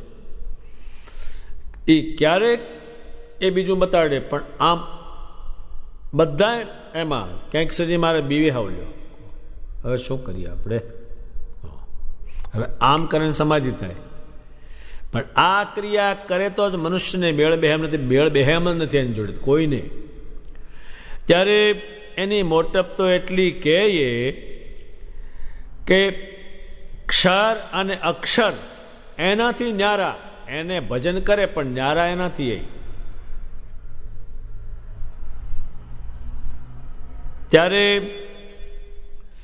એની મોટપી કે એ આપણને એ સમજવી મુશ્કેલ છે, પણ એ સમજાવે કરું પરમેશ્વર. પણ મનુષ્ય ચરિત્ર કરે ખરા, પણ સાથે ને સાથે પેલું સમજાવે. ત્યારે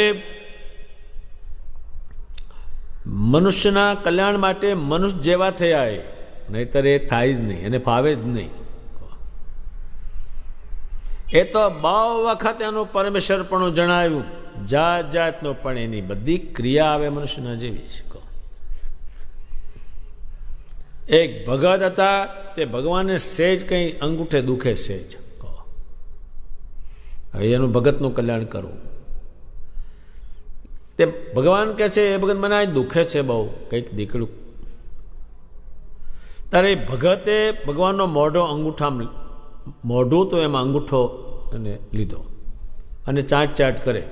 માર કે આ તો ખરેખર સારું લાગે છે. પછી ભગવાનનું પેલો ચાંટો ને બધું કર્યું એ હતું. એટલે ભગવાન હાથ સામે થોડીક એને એની ઈચ્છા દર્શાવી કે મહારાજ મારે મુંબઈ જવું છે. કેમ જવું છે? કે અહીંયા કંઈ ઠેકાણું પડતું નથી. સારું, જજે. ભગવાન નહીને પાછા આવ્યા. એટલે નાણજી કે મહારાજ તારે જવું હોય તો જા, પણ એક માણા મને મળ્યો, માથે ટોપલો. મેં એને પૂછ્યું તમે કોણ છો? અને માથે શું છે? કે નાણજી સંઘેડિયો છે, એનું પ્રારબ્ધ હું પ્રારબ્ધ છું, અને એ આગળ જવાનો છે, એટલે હું ખોરીજા લઈને આગળ જાઉં છું, કારણ કે બીજે મળે નહીં તો શું ખાઈએ. ભગવાન કે જવું હોય જા. તો કે જઈને શું કરું કે પછી ભગવાન એને બતાવેલું છે, પણ એનું મનુષ્ય ચરિત્ર બધું છે. ક્યારેક પોતે તાવ ગ્રહણ કરે, જાત જાતનું કરે તો બહુ મનુષ્ય જેવું. એટલે ત્યારે મનુષ્યના જેવું કર્યું ત્યારે બધાએ કહ્યું કે આ ભગવાનને આમ થાય તો આપણને કેમ ન થાય? ત્યારે એને સારું લાગ્યું. એટલા બધા એના ચરિત્રો છે, એટલી બધી એની પ્રકૃતિ. પછી કોઈને મસ્તક ઉપર હાથ મૂકે, રસિક પણ હાથ મૂક્યાનું આવે એટલે પેલા પુરુષોત્તમ નારાયણ આવે.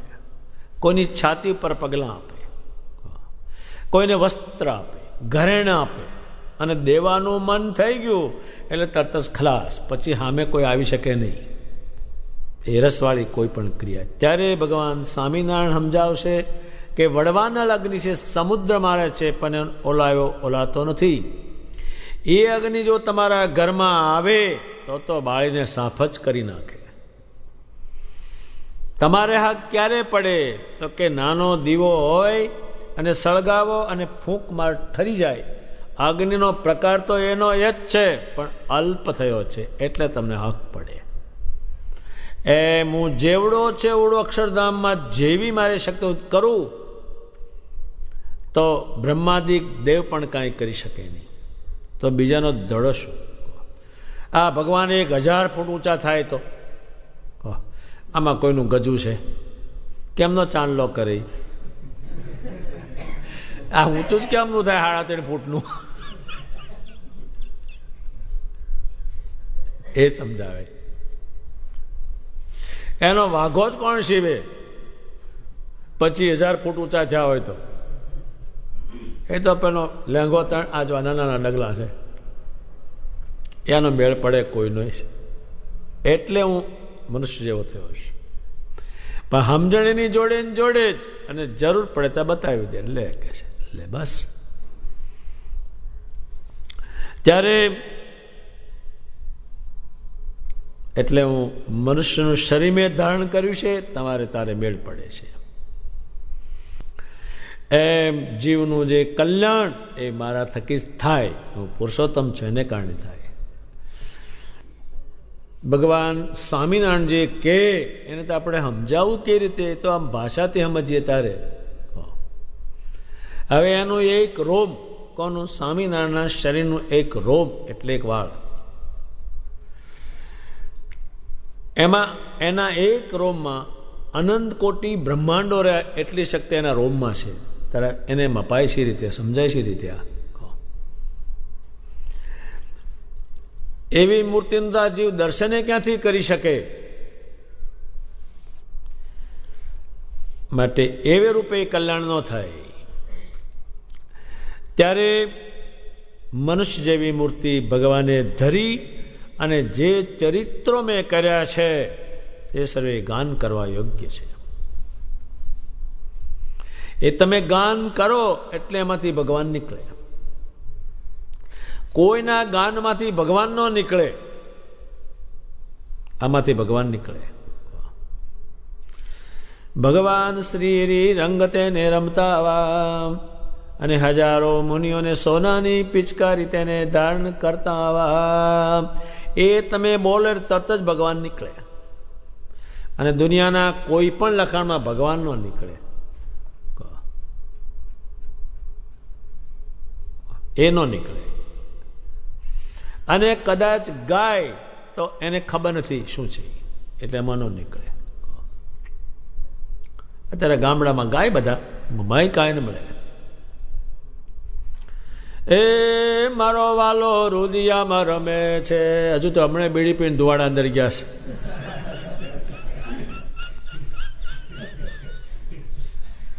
વાલો શું, રુદિયું છું ને મય છું, કઈ પણ ન મળે. ખબર. જ્યારે ભગવાન સ્વામિનારાયણની તમે આરતી બોલો છો એ પણ મુક્તાનંદ સ્વામી ભગવાન જોયેલા છે અને એની તમે ગાઓ છો. એમાંથી નીકળે. તમને બધી સાંભળીને આપે ને 68 તીરથ ચરણે કોટી ગયા કાશી, તમે શું કામ જ્યાં ત્યાં જાઓ છો? રખડવાનું, ભાડું ખર્ચવાનું, એસટીમાં ડફક ડફક થવાનું એ બધી ના પાડે છે. પણ આ પૈસા ભેગા થાય, હેડો 4 ધામ કરી આવો. ધામ તો એકે નથી, આ તારા ઘરમાં જ છે બધું. પણ એના લખાણો છે બધા છે. ત્યારે ભગવાનના જે ચરિત્રો એણે જે કર્યું તે કલ્યાણકારી છે અને એ ભક્તનો એ ધર્મ છે. તે જ ભગવાનનો પૂરો ભક્ત કહેવાય. અત્યારે તમે ભગવાનનું ચરિત્ર જો વિમુખ હોય અને નાસ્તિક હોય એને એકેય ન માને, પણ એમાં કંઈ છે પણ નહીં અને એને કોઈ માનતું નથી. એમાં કંઈ છે નહીં. એટલે પરીક્ષિત રાજા જેવા હજારો ને લાખો છે. એક વડતાલમાં એક ગુજરાતના મુખ્ય માણસ આવેલા, તેને કંઈ લાઉડ સ્પીકર આપ્યું, ભાષણ કર્યું. એક ભાઈ કહે છે, એ કોઠારી કોઠારી આને કહેવો, એને શું કામ તમે આ બોલતો કર્યો, એને ક્યાં ભાન છે બોલવાનું? પછી ભાઈને સમજાવી તમે અત્યારે રહેવા દો. રહેવા શું દે, કપાલ તમારું કોના પર મુંડાવ્યું તમે કે આને આવો ભૂકવા દેવાય કે છે. હવે આને શું કરું? રાને પેલા ખબર નહીં કાંઈ. એને ગોળ ને ખોળ ભેગું કર્યું, ગધોળ ને ગાય ભેગું કર્યું એને. પછી ભાઈને બહુ સમજાવી કે હવે રહેવા દો, રહેવા દો. શું રહેવા દે? એ પેલો ભાષણ કરતો તેને સાંભળ્યું કે કંઈ ડખો થયો. પછી ભાષણ એને પૂરું કરી દીધું. ત્યારે એ શું છે ખબર નહીં કંઈ. જેનું મુખ ભગવાન સ્વામિનારાયણ જોડે જોડાણું નથી, જેનો નિશ્ચય નથી, એ બધા વિમુખ છે. એ વિમુખો આ ભગવાનનો અવગુણ લીધા વગરના રહે જ નહીં. ત્યારે ભગવાન સ્વામિનારાયણના જે ચરિત્રો છે એ ભક્ત હોય તે જ ગાય અને એમાંથી પરમેશ્વર નીકળે. એ વાત ભગવાને ઘણી સમજાવી છે. શ્રી મહારાજ જે બોલ્યા છે એને સમજાવતા એના પાછા ગ્રંથો થઈ જાય, એના કીર્તનો થઈ જાય. બ્રહ્માનંદ સ્વામીને ભગવાને કહ્યું કે રોજ તમારે 8 ચોક 32 કીર્તન મારા કરીને સોઈ જાઓ.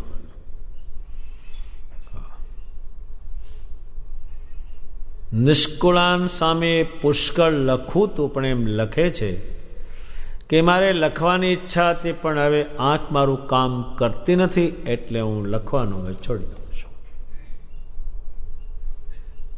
મુક્તાનંદ સ્વામીને ભગવાને આજ્ઞા કરી હું જે જે ચરિત્ર કરું તમે લખજો, તે દેહના અંત સુધી ભગવાનના ધામમાં ગયા ત્યારે હાથમાંથી કલમ છૂટી એની. એટલે મુક્તાનંદ સ્વામી કહે છે ભગવાન સ્વામિનારાયણમાં હેત થાય, એની લીલામાં હેત થાય, એના ગુણ ગાવામાં હેત થાય, એનું નામ છે પ્રેમ.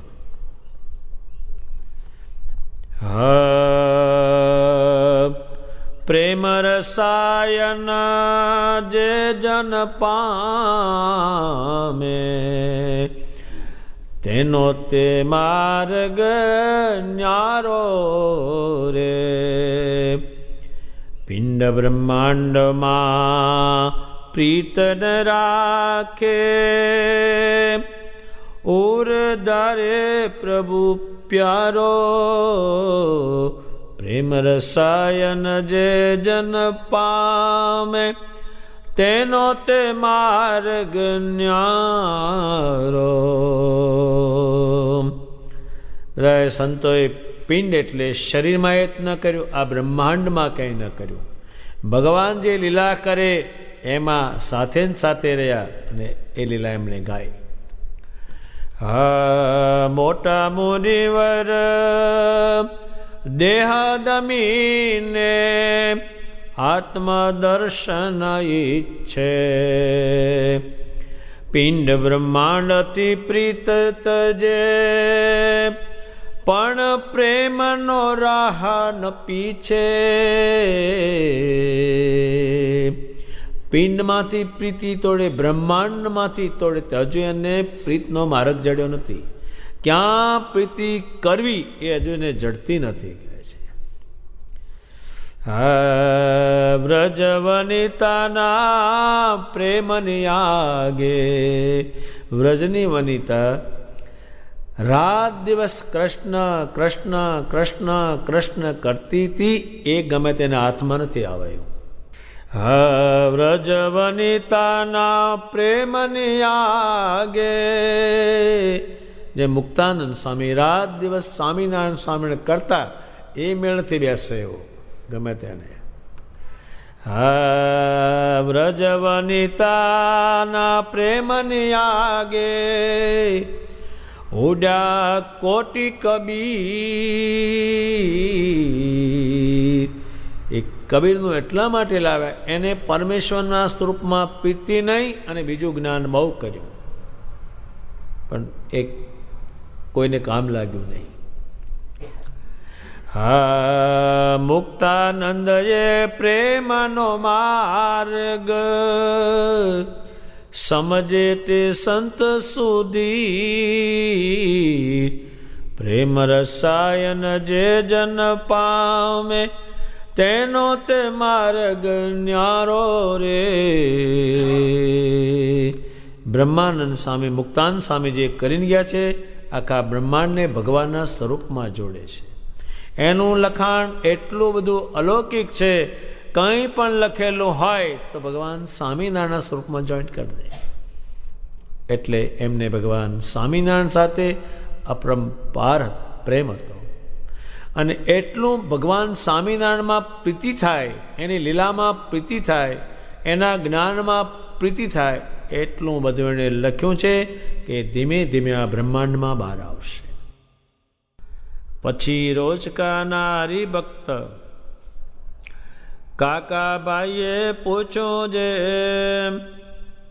જેને મહાત્મ વિનાનો એકલો ભગવાનનો નિશ્ચય હોય, તેના શા લક્ષણ છે?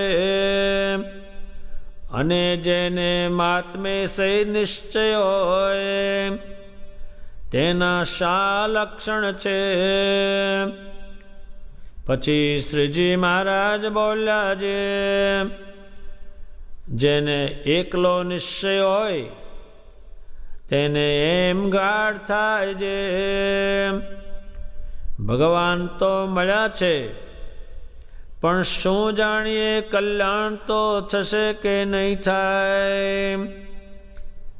અને જેને મહાત્મે સહિત નિશ્ચય હોય, તેને તો એમ સમજાય છે, જે દિવસે ભગવાનનું દર્શન થયું તે દિવસથી જ કલ્યાણ તો થઈ રહ્યું છે. અને જે જીવ ભાવે કરીને મારું દર્શન કરે તથા મારું વચન માને તેનું પણ કલ્યાણ થઈ જાય. તો મારે કલ્યાણનો શો સંશય છે? હું તો કૃતાર્થ છું. અને જે કાંઈ સાધન કરું છું તે તો ભગવાનની પ્રસન્નતાને અર્થે કરું છું એમ સમજે તેને ભગવાનનો મહાત્મ્ય સહિત નિશ્ચય જાણવો. પછી વળી કાકાભાઈએ પૂછ્યું છે, ઉત્તમ, મધ્યમ અને કનિષ્ઠ એ 3 પ્રકારના જે ભગવાનના ભક્ત તેના શા લક્ષણ છે? પછી શ્રીજી મહારાજ બોલ્યા છે, જે ભક્ત પોતાને દેહ થકી જુદો જે આત્મા તે રૂપ માને અને દેહના ગુણ જે જડ, દુઃખ, મિથ્યા, અપવિત્રપણું ઇત્યાદિક છે તે આત્માને વિશે માને નહીં. અને અછેદ, અભેદ, અવિનાશી ઇત્યાદિક જે આત્માના ગુણ તે દેહને વિશે માને નહીં.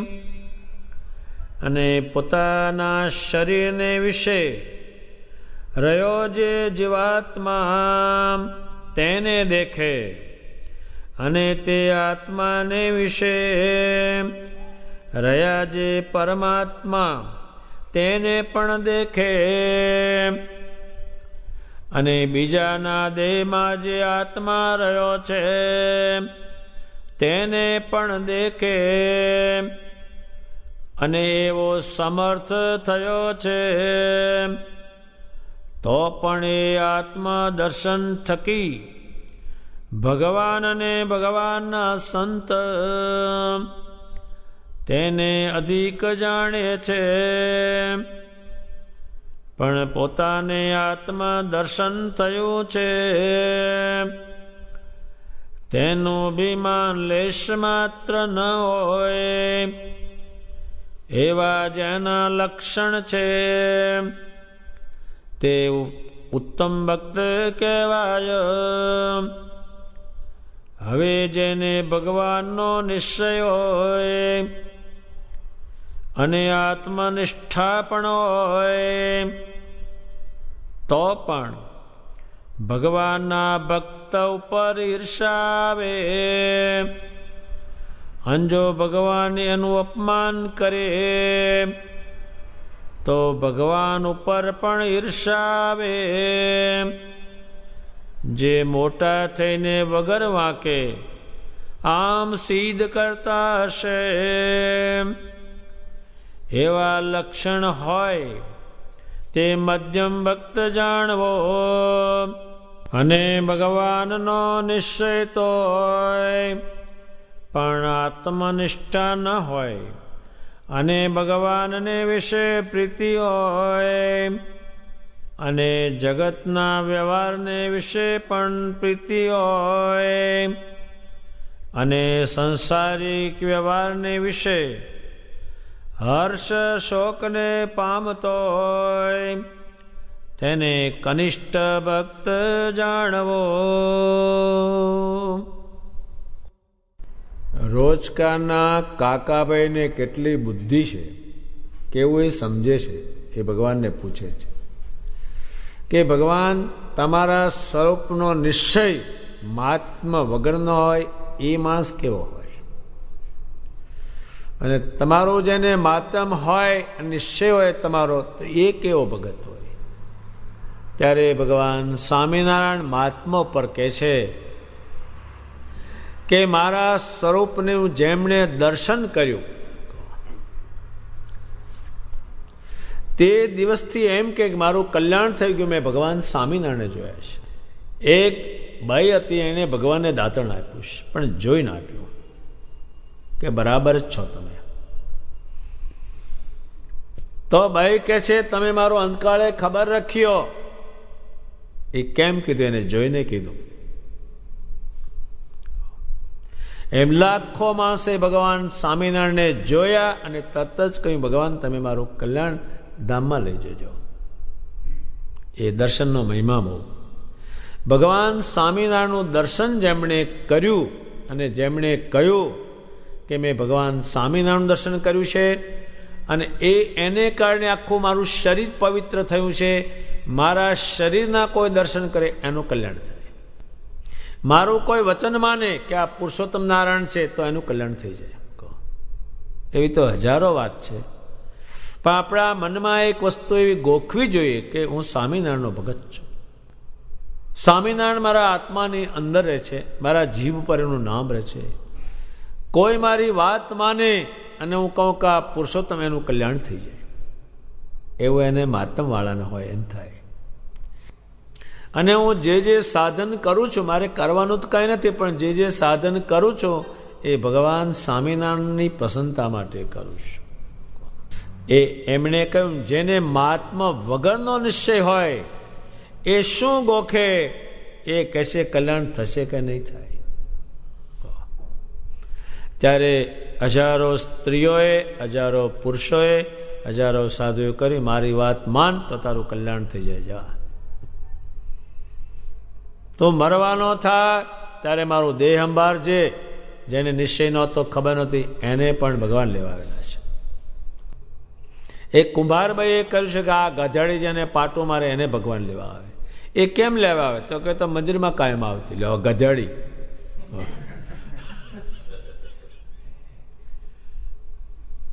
એના ધણીને કહે છે તે તો મારા હાથના રોટલા ખાધા છે, તારું કલ્યાણ ભગવાન કરશે. પણ આ મારી ગધેડી જો કોઈને પાટું મારે ને અડી તો એનું પણ કલ્યાણ થાય. ગધેડી પ્રસાદીની છે.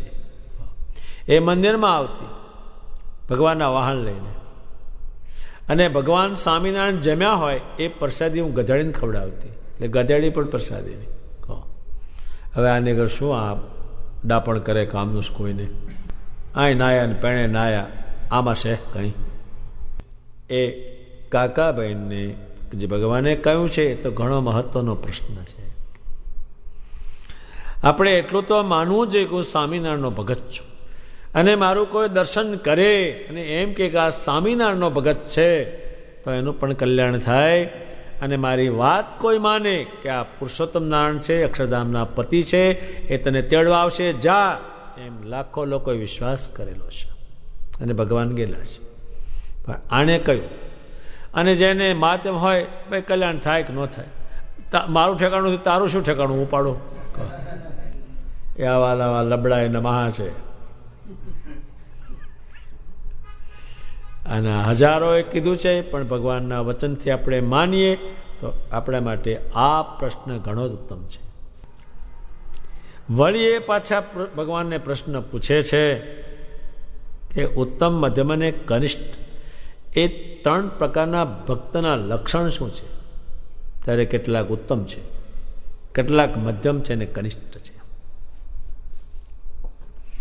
અત્યારે રાજ્યનો સેનાપતિ હોય, મોખરે હોય, મોખરે જ હાલતો હોય આમ બરાબર, અને ફોશી હોય એ પાછળ રે. જો કંઈ હાથમાં આવશે લઈને ઘર ભેગા થઈ જઈશું, ત્યાં એની શું કિંમત છે? એ 3 પ્રકારના શા લક્ષણ છે? ત્યારે એના આત્મામાં ભગવાન સ્વામિનારાયણ બિરાજેલા હોય, એનો આત્મા સ્વામિનારાયણમાં હોય. એ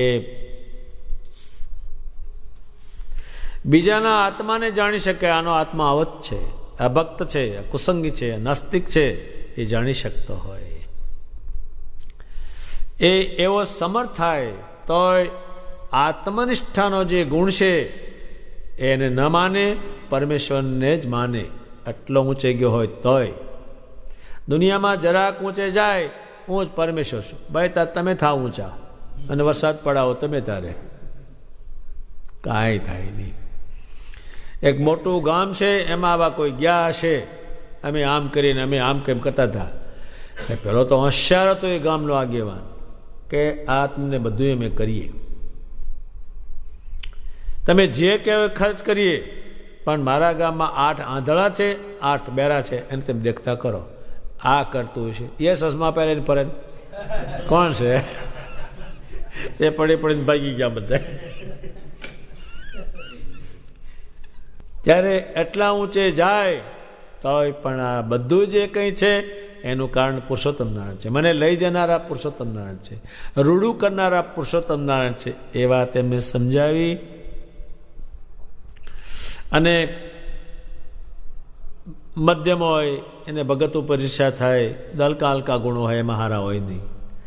અત્યારે ફર્સ્ટ ક્લાસમાં બે એ તો હોશિયાર હોય, બેઠા હોય, બેહાય કેમ થાય. અને ત્યાં કોઈ ડખો ન કરે, બોલાચાલી ન કરે, આગો કહેશ કેમ છે, પણ થર્ડ ક્લાસમાં તમે જાઓ, એક બીડી ફૂકે, અરે મેં પીને હવે તું કોણ કહેનારી, કોકના ખોળામાં પોટલું નાખે, વળી ત્યાંથી બાજે, એ બધું થર્ડ ક્લાસમાં રહેવાનું. એના હોય આ ફર્સ્ટ ક્લાસમાં. અને એરોપ્લેનમાં જોડે કંઈ હોય, કંઈ પણ આમ બેઠા રૂપાળા, ત્યાં બાજવાનું બોલવાનું હોય. એટલે આગો બહેને મને ધક્કો વાગે છે, ત્યાં ધક્કો હોય, નક્કી કરેલી સીટ આવે, મોટી જબરજસ્ત હોય, બેઠા હોય. અને બેઠા બેઠા ચા આવે, બિસ્કીટ આવે. આ હું આવતું હતું.